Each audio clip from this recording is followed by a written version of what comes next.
En juillet, retrouvez chaque soir le journal télévisé avec Élise Blaise, Olivier Frère-Jacques et Thibaut Bastide.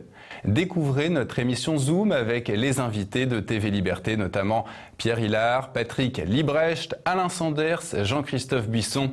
Retrouvez Politique Éco d'Olivier Pichon avec Charles Gave ou Pierre Jovanovic.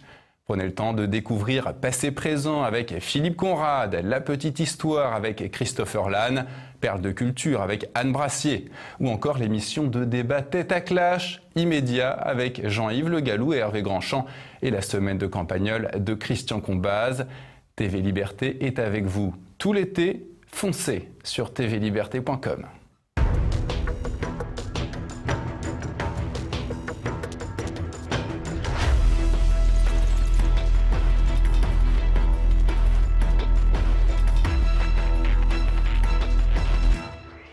À 9 mois de la sortie de l'Union européenne pour la Grande-Bretagne, le ministre chargé du Brexit, David Davis, et le célèbre ex-maire de Londres, Boris Johnson, claquent la porte du gouvernement de Theresa May, un nouveau camouflet pour une dirigeante de plus en plus en difficulté.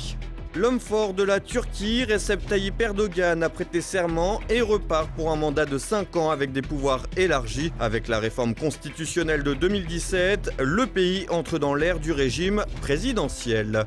Après un premier scandale lié à la dépakine, un médicament anti-épileptique aux effets secondaires graves sur les fœtus, c'est désormais un scandale écologique qui éclabousse la firme Sanofi. Dans l'usine de Mourinx, dans les Pyrénées-Atlantiques, une usine du laboratoire rejetterait des déchets toxiques 190 000 fois supérieurs aux normes autorisées. Madame, Monsieur, bonsoir. Le Brexit s'enlise et les démissions s'enchaînent. 2 ans après le vote des Britanniques pour sortir de l'Union européenne, leur choix est loin d'être concrétisé. À 9 mois de la date fixée pour le Brexit, le ministre chargé de son déroulement, David Davis, vient de démissionner, à l'instar de l'illustre ministre des Affaires étrangères, Boris Johnson. C'est une énième épine dans le pied du Brexit. Alors qu'il ne reste plus que 9 mois avant la date fixée, David Davis, le ministre chargé du Brexit, a démissionné de son poste dimanche soir et le célèbre blond platine Boris Johnson a suivi ce lundi. Il faut dire que leur départ menaçait depuis un certain temps. En effet, les désaccords avec le Premier ministre Theresa May ne sont pas nouveaux. Pour les démissionnaires, la position dans laquelle se place la Grande-Bretagne est une position de faiblesse qui ne permettra pas de sortir les Britanniques des carcans européens dont ils ont voulu s'émanciper. Les soutiens du Brexit au sein du Parti conservateur ont salué ces démissions. Ils ne veulent pas d'une solution tiède et pour l'heure, Theresa May œuvre systématiquement pour minimiser l'impact de la sortie de l'UE. Ainsi, dans son projet présenté vendredi dernier, figure notamment le maintien de la Grande-Bretagne dans le marché unique européen pour les biens et produits alimentaires, avec un alignement sur le règlement européen. Le texte prévoit également de maintenir les partenariats douaniers avec les 27, des décisions qui sont perçues par beaucoup comme de réelles trahisons du vote des Britanniques de juin 2016. Dimanche soir, après sa démission, David Davis espérait bien récupérer la contestation qui gronde contre les méthodes May, mais c'était sans compter Boris Johnson, l'ancien maire de Londres qui a évoqué une bouse pour parler du projet de Theresa May sur le Brexit, préparait déjà son effet de sortie. Car si le désormais ex-ministre des Affaires étrangères a fait davantage durer le suspense, son aura plus importante va sans doute faire de lui la figure de proue des partisans d'un Brexit dur, lesquels se sentent de plus en plus abusés. Du côté des Tories, on soutient de moins en moins le Premier ministre et l'appel à un vote de confiance semble chaque jour plus probable. Une véritable hécatombe qui pourrait se poursuivre dans les semaines à venir avec des démissions en pagaille jusqu'à peut-être celle de Theresa May elle-même.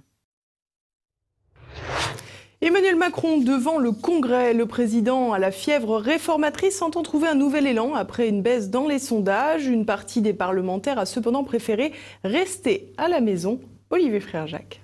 1 an de mandat et c'est déjà la 2e fois qu'Emmanuel Macron se rend à Versailles pour faire face aux parlementaires. Le chef de l'État s'était engagé à rencontrer ceux-ci annuellement pour faire le point sur l'avancée de ces réformes. Chose promise, chose due, députés et sénateurs se sont retrouvés dans l'aile du midi du château de Versailles. Certains élus ont cependant préféré rester à la maison, à l'image des députés insoumis qui voient dans cet événement politique un signe de monarchie présidentielle. Une position un peu paradoxale eu égard à la place que prend Jean-Luc Mélenchon dans l'image de la gauche depuis 2 ans. Les Républicains étaient bien présents, à quelques exceptions près, tout comme ce qu'il reste de socialistes. Les communistes mécontents ont fait le déplacement, tout comme le Rassemblement national de Marine Le Pen. L'enjeu pour le président était de trouver un second souffle après une année chargée en réformes et où son image de président des très riches se sera affirmé, très critiqué par son aile gauche pour son absence de politique sociale et face à une droite qui ne sait pas trop où elle va mais qui s'enfoncera dans la moindre brèche pour le faire chuter. Emmanuel Macron entendait montrer qu'il sait où il va et qu'il tient toujours la barre, affirmant qu'il maintiendra le rythme des réformes. Le président ne fait pas dans l'original mais persiste et signe. Pas forcément une mauvaise stratégie dans une ère de l'immédiateté médiatique qui scrute les moindres mouvements d'opinion jour après jour. Le risque des mobilisations printanières des syndicats et de l'extrême gauche passé, le président en baisse dans les enquêtes d'opinion s'en sort finalement plutôt bien. 1 an après l'élection présidentielle, les Républicains peinent toujours à se placer en véritable opposition. Les socialistes sont presque inexistants. Quant au Rassemblement national de Marine Le Pen, il est aujourd'hui plus inquiété par ses problèmes internes que par la situation du pays. Seul Jean-Luc Mélenchon fait office de véritable opposant avec ses insoumis.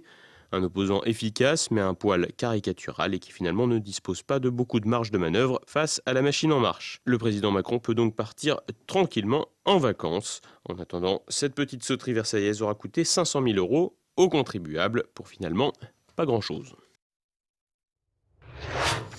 Erdogan insultant. Après une large réélection, le président turc a prêté serment ce lundi. Devenu un interlocuteur incontournable, l'homme fort d'Ankara bénéficie de sa réforme constitutionnelle qui lui confère des pouvoirs renforcés. Olivier Frère-Jacques.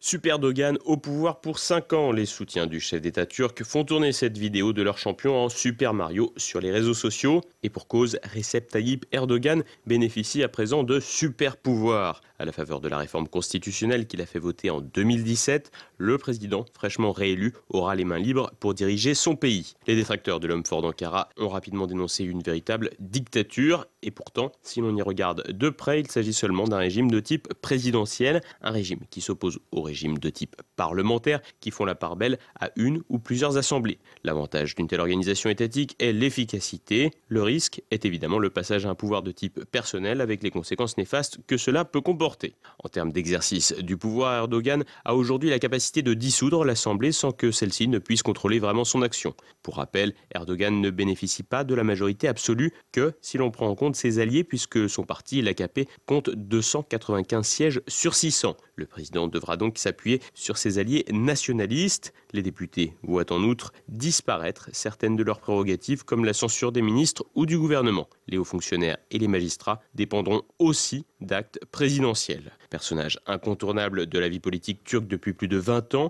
Erdogan a désormais toutes les cartes en main pour appliquer ses politiques et maintenir la Turquie comme puissance régionale. Cependant, si ses pouvoirs paraissent exorbitants, le président n'est pas seul et doit composer avec ses alliés nationalistes du MHP. Même sans trop de contraintes constitutionnelles, Erdogan devra satisfaire l'opinion nationaliste. Les critiques occidentales à l'encontre du nouveau régime pleuvent, mais ne changeront rien à l'affaire. La Turquie s'est dotée d'un régime fort et entend confier son destin à un homme tout aussi fort, Recep Tayyip Erdogan. Largement réélu, ce dernier aura pour tâche de maintenir son pays comme grande puissance dans une période de crise régionale et mondiale. Nouveau scandale pour Sanofi, plusieurs années après les révélations sur la nocivité de la dépakine, un médicament anti-épileptique. C'est l'usine de Mourenx dans les Pyrénées-Atlantiques qui fait parler d'elle en rejetant près de 190 000 fois la dose autorisée de produits toxiques. L'association France Nature Environnement a déposé une plainte. Si vous pensiez que les firmes du médicament étaient là pour vous soigner, vous allez finir par déchanter. Cancer et infertilité, voilà quelques-unes des conséquences sur la santé des dernières négligences de Sanofi, un des principaux laboratoires pharmaceutiques français. L'usine de fabrication de la dépakine, un traitement à l'intention des malades souffrant d'épilepsie à Mourenx dans les Pyrénées-Atlantiques, est à l'origine de ce qui pourrait être une nouvelle catastrophe sanitaire. En effet, des relevés effectués en avril dernier ont remarqué des rejets dont la teneur en bromopropane est 190 000 fois supérieure aux normes autorisées. La substance est considérée comme cancérigène et soupçonnée d'avoir des effets néfastes sur la fécondité. De plus, le valproate de sodium, la substance de base de la dépakine, a également été retrouvé dans l'air. En tout, pas moins de 5 polluants susceptibles d'être dangereux pour les habitants du secteur ont été retrouvés. Les associations de riverains et de défense de l'environnement se sont dites choquées par ces nouvelles. France Nature Environnement a d'ailleurs déposé une plainte contre Sanofi ce lundi. De son côté, la firme pharmaceutique explique qu'il n'y a aucun risque inacceptable pour la santé. Mais la crédibilité de Sanofi est à prendre avec des pincettes, surtout en ce qui concerne la dépakine. En effet, ce médicament prescrit aux patients épileptiques avait déjà fait parler de lui il y a plusieurs années. Il aurait engendré des malformations ou des troubles mentaux chez plusieurs dizaines de milliers d'enfants après avoir été exposés à la substance in utero. Dans la mesure où le valproate, la substance active de la dépakine, fait partie des composants rejetés dans l'air aux alentours de l'usine pyrénéenne, rien n'indique pour l'heure que les conséquences pour la santé des riverains ne seront pas très importantes. Heureusement, les Français pourront compter sur le gouvernement pour se défendre face à l'industrie pharmaceutique. D'ailleurs, Agnès Buzyn, le ministre de la Santé, plusieurs fois rémunéré au cours de sa carrière par le laboratoire Genzym, une filiale de Sanofi, doit bien connaître le dossier. Et c'est le moment de l'actualité en bref avec Thibaut Bastide. Coup dur pour le RN. Les juges français chargés de l'enquête ont demandé la saisie de 2 millions d'euros d'aide publique due au Rassemblement national. Le parti de Marine Le Pen est soupçonné d'avoir mis en place un système frauduleux pour rémunérer les permanents du parti avec l'argent de Bruxelles. La présidente de l'ex-Front National crie à l'assassinat politique et dénonce ce qu'elle appelle un coup de force sans aucune base légale. Le Rassemblement national a lancé un appel aux dons pour échapper à une éventuelle cessation de paiement. Les agresseurs de policiers derrière les barreaux. Les deux frères suspectés d'avoir passé à tabac un couple de policiers mercredi dernier en Seine-et-Marne ont été incarcérés dans l'attente de leur procès. Ce dernier devrait avoir lieu mercredi et les différents syndicats des forces de police attendent des peines exemplaires après cette nouvelle agression. La Britannique empoisonnée au Novichok n'a pas survécu. Son décès a été confirmé dimanche par l'agence Scotland Yard qui a ouvert une enquête pour meurtre. Le compagnon de la victime, également contaminé, est toujours hospitalisé dans un état critique. Selon une source gouvernementale, le couple aurait ramassé le contenant utilisé pour stocker l'agent neurotoxique utilisé contre Sergei Skripal. Le féministe Justin Trudeau prit la main au panier. Le Premier ministre canadien est accusé par un journal local d'avoir agressé sexuellement une journaliste en 2000 lors d'un festival de musique à Creston, en Colombie-Britannique, dans l'ouest du pays. Des accusations confirmées par la journaliste en question. Pourtant, Justin Trudeau nie les faits, estimant qu'il n'a aucun souvenir de la moindre interaction négative. Le progrès n'est pas réservé aux humains. Selon une équipe internationale de chercheurs, un groupe de capucins sapajous originaires du Panama serait entré dans l'âge de pierre. C'est désormais le 4e groupe de primates répertoriés à utiliser des pierres comme outil. Ils s'en serviraient pour ouvrir les carapaces des fruits de mer et les coques des fruits. Et voilà, on approche déjà de la fin de cette édition. Dans un instant, notre Zoom du jour. Alors que les éditions Robert Laffont publient une nouvelle édition des principales œuvres de Charles Maurras, Jean-Christophe Buisson, le directeur adjoint du Figaro Magazine, préface l'ouvrage sans rien cacher ou éluder de la personnalité hors norme de l'auteur. Vous avez des personnalités politiques d'importance qui ont considéré aujourd'hui que Maurras était se faire traiter de maurassien est la pire insulte. Pourquoi ? Parce que Maurras a effectivement été condamné en 1945 pour intelligence avec l'ennemi. Il était effectivement antisémite, il était effectivement nationaliste, il était effectivement antidémocrate. Donc il a tous les défauts de la terre en France en 2018. Donc il n'y a rien à en dire. Et bien si, justement, il y a à en dire, et surtout il y a à en dire en le lisant. Et puis ce soir, retrouvez Politique Éco. Il vous propose une rediffusion de l'émission avec l'économiste Simone Weppler, rédacteur en chef de la chronique Agora. Et vous retrouverez également une chronique inédite des Dessous de l'économie avec Natacha Koenigsberg. Et puis tout de suite, je vous laisse en compagnie de Christian Combas pour une nouvelle chronique de la France de Campagnol. Merci pour votre fidélité. À demain. Bonsoir.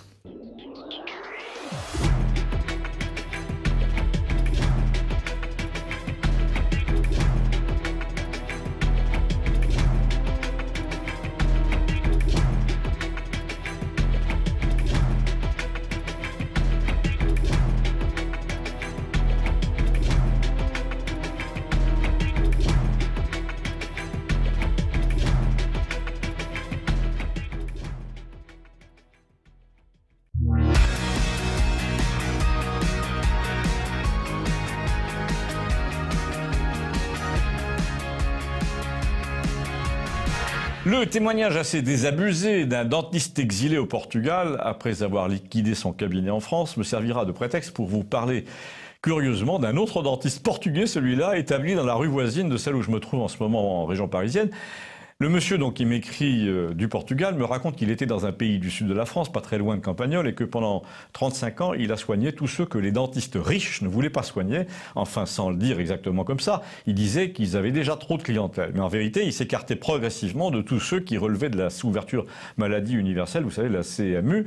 Du coup, mon correspondant héritait, lui, de tous les pauvres. Et comme souvent, ce qui se passait, c'est qu'ils ne pouvaient pas payer avant d'avoir touché leur remboursement de la Sécu, surtout pour les prothèses. Eh bien, il les soignait, il envoyait la feuille de soins, il attendait avec eux le remboursement pour être payé à son tour, mais une fois sur 2 ou 3, il ne l'était pas, le type changeait de dentiste ou changeait de région. Du coup, notre homme s'est retrouvé en liquidation judiciaire avec un passif de plus de 90 000 euros, juste à la veille de sa retraite. Une retraite qu'il prend donc désormais au Portugal, où il loue une maison pour 75 euros par mois.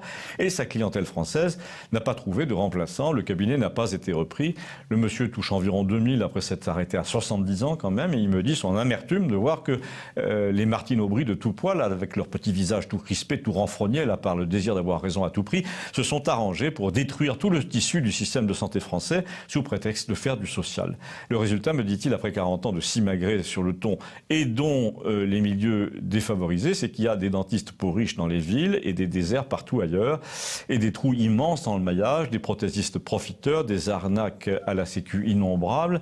Alors là, grâce à ce monsieur, je comprends mieux maintenant, et c'est moi qui parle, ce qui est arrivé à un dentiste de 72 ans dans mon quartier d'emprunt, là au sud d'Orly. Figurez-vous que lui est portugais, il a passé toute sa carrière dans la banlieue sud et très certainement il a fait crédit lui aussi à sa clientèle parce que vu son cabinet minuscule et vu son âge, il ne roule pas sur l'or.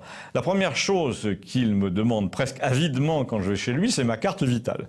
Ensuite, il me tient exactement le discours inverse de tous les dentistes que j'ai pu croiser avant. Il me dit « Bon, écoutez, je vais vous faire le minimum, hein, je pense que ça va tenir, c'est tout juste. Et s'il n'ajoute pas à l'âge que nous avons, hein, nous n'allons pas nous lancer dans des bridges hors de prix, des céramiques rares, des implants. » Alors quand il dit à l'âge que nous avons, je pense toujours qu'il parle de nous, nous deux. En fait, c'est un nous de bienveillance qui me désigne moi le patient et qui me réconcilie avec les dentistes parce que c'est un personnage un peu célinien qui a l'air de signifier qu'il est là pour soulager, pour stabiliser, pas pour reconstruire, pas pour rajeunir. Il est visiblement assez pessimiste sur la nature humaine. Je l'ai vu garer sa voiture, qui est une Mercedes qui a bien 30 ans, toute cabossée. Il n'a pas d'alliance, à mon avis, il n'en a plus parce que sa femme a dû partir avant la faillite. Et le plus étonnant, c'est que ses soins à 3 sous, là, avec sa carte vitale préalable, c'est des soins dont j'ai bien compris qu'ils n'étaient pas tout à fait conformes à ce que prescrit la faculté, et bien ces soins un peu bricolés tiennent parfaitement. C'est un peu de la dentisterie de guerre, et d'ailleurs il s'en défend pas. Il me dit toute ma vie j'ai fait le contraire de ce que devait faire un dentiste qui veut faire des sous. J'ai dit au patient je vais vous arranger ça et j'ai stabilisé. Le dentiste qui veut faire des sous, lui, il déstabilise et ensuite il essaie de restabiliser à grands frais avec un copain prothésiste qui est son complice. Généralement d'ailleurs ça marche pas, mais c'est bon parce qu'il faut régler l'appareil tout le temps pendant des semaines. Moi le problème c'est qu'une fois que j'avais stabilisé, assaini et que c'était du provisoire solide, et ben les gens s'en contentaient donc ils ne revenaient pas. Même pas hélas pour me payer. Donc voilà deux témoignages à peu près symétriques, l'un direct et l'autre non, qui montrent qu'en manière de gouvernance de la santé publique, c'est pareil. Les solutions qu'on tire du bon sens sont les meilleures. Celles des parvenus perfectionnistes du genre Martine Aubry sont vouées à l'échec. Mais Martine Aubry continue à pérorer avec son petit visage fermé. Et tous ses amis qui ont mis le pays par terre, eh bien, si vous avez été témoin de choses semblables, faites passer, merci. Chacun de ces sujets peut être glissé dans vos emails. Et si l'on ferme cette chaîne, ça continuera à circuler, ne vous en faites pas. Sur la francedecampagnol.fr, sans espace et sans accent.